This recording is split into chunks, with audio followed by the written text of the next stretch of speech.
दो मित्र, मल्लुक का एक दोस्त। मल्लुक कभी भगवान को मानता ही नहीं, कभी शंकर को नहीं माने, ना राम को माने, ना कृष्ण को माने, ना भगवान को माने। वो तो सब जो मंदिर जाए उनकी भी टांग खींचे, जो जल चढ़ाने जाए उनकी भी टांग खींचे। एक दोस्त मंदिर जा रहा था, मल्लुक ने कह दिया कहाँ जा रहा है? मंदिर। दिन भर 24 घंटे मंदिर में बैठा रहता, कथा में बैठा रहता है, क्या भगवान खाने को देगा? देगा। ऐसो को ऐसे ही जवाब देना चाहिए, देगा। अरे हाथ पैर हिलाओगे, काम करोगे, कहीं नौकरी वोकरी करोगे तो घर चलेगा। कथा में बैठने से घर नहीं चलेगा, ना मंदिर में पड़े रहने से, और ना बेलपत्री पे शहर लगा के चिपचिकाने से काम नहीं चलेगा। लोग कहेंगे, जैसा मल्लुक कहता था दोस्त से, तो दोस्त कहता नहीं है, मेरे तो सब चलेगा, तू चिंता मत कर, सब होगा। तो उसने कहा अगर तू हाथ पैर नहीं हिलाएगा तो क्या भगवान खाने को देगा? देगा, भगवान खाने को देगा। तो उसने कहा अगर मैं जंगल में जाके बैठ जाऊं तो क्या तेरा भगवान दे देगा? उसने कहा बैठ जा, दे देगा, जा।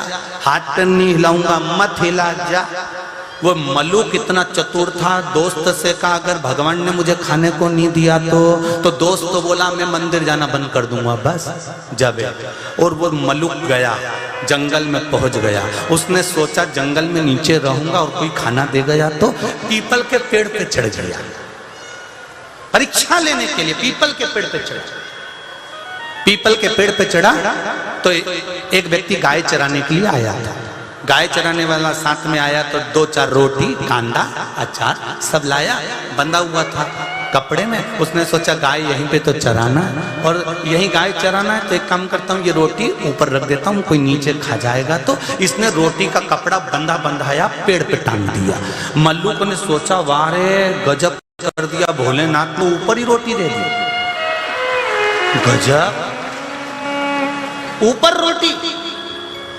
इसने कहा कि वो कह रहा था कि हाथ पैर भी मत हिलाओ, भगवान खिला कर जाए।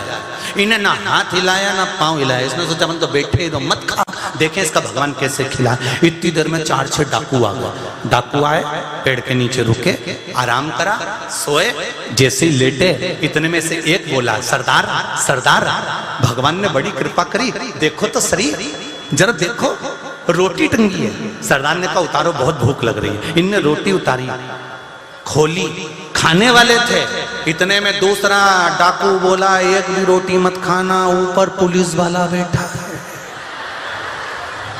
अपन खाएंगे और ये पकड़ लेंगे। जरूर इसने रोटी में नींद की गोली मिलाई होगी और अपन पकड़ा जाएंगे, मत खाना। सरदार क्या करें? सरदार ने कहा पुलिस वाले को नीचे उतारो नीचे। अब इसको नीचे उतारा मल्लुक को, और नीचे उतार कर सरदार क्या करें? तो क्या पेड़ से बांध दो। उसको पेड़ से बांध दिया।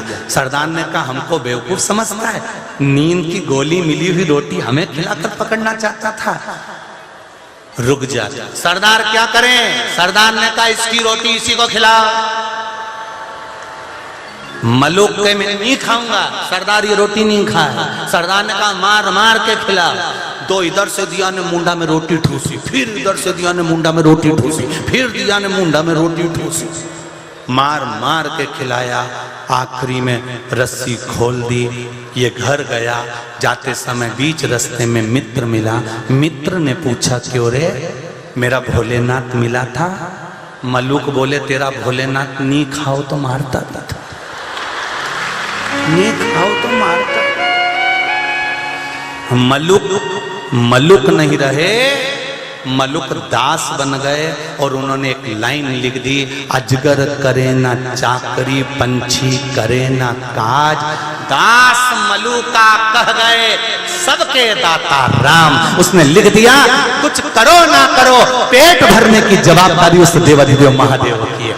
जन्म दिया तो माता के स्तनों में दूध दिया, मरेगा परिवार वाले कफन और लकड़ी नहीं देंगे तो वो देगा। कोरोना महामारी में सब अपने घर में सो रहे थे, रिश्तेदार मरे थे, कौन सा तुम कंधा देने चले गए थे? अग्नि भी वो दे रहा था, कफन भी वो दे रहा था, लकड़ी भी वो दे रहा था, जलाने भी वही गया था, कोई दूसरा नहीं।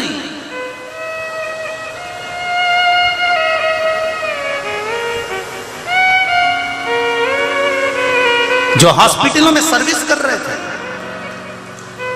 जो थाने में खड़े होकर नौकरी कर रहे थे, जो पोछा झाड़ू लगा रहे थे, सारी दुनिया को कोरोना सता रहा था। पुलिसकर्मी हो चाहे स्वीपर हो, लगे अपने काम में। क्या इनके पास कोरोना नहीं आ रहा था? पर हॉस्पिटल में पोछा लगा रहे, झाड़ू लगा रहे। लोग कहते हैं ये हरिजन थे, हम कहते हरिजन नहीं, हरि ही जन कर सामने प्रकट हो गया था काम करने का।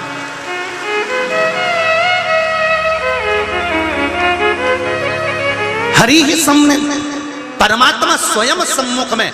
झाड़ू लगाने वाले, पोछा लगाने वाले, स्वीपर जो काम कर रहे हैं, लोग इनको देखकर कहते हैं इनसे नहीं, इनको नहीं छूना, इनको नहीं छूना। वो तुम्हारे घर के बुजुर्गों को ले जाकर वेंटिलेटर से उतार रहे, आईसीयू में ले जा रहे, हॉस्पिटल ले जा रहे, मर गए तो शमशान ले जा रहे, आगी दे रहे, कंधा दे रहे, और तुम्हारे औलादों को फोन लगा के कह रहे कि तुम्हारे दादाजी मर गए, आ जाओ। तो फोन पे कह रहे हमें अंतिम संस्कार का दर्शन करा देना।